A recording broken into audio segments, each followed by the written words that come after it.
Hello friends, welcome back to the new video. If you are the new viewer on my channel, so don't forget to subscribe my channel and like the video.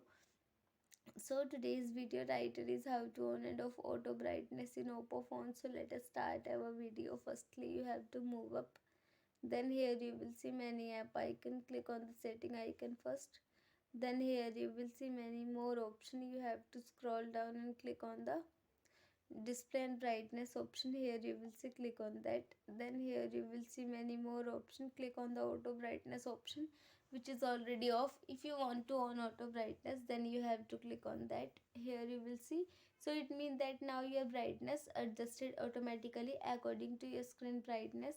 After that, if you want to off this, you have to click on that. So it means that now your brightness doesn't adjusted automatically now. So I hope this video helps you. So please subscribe my channel and like the video.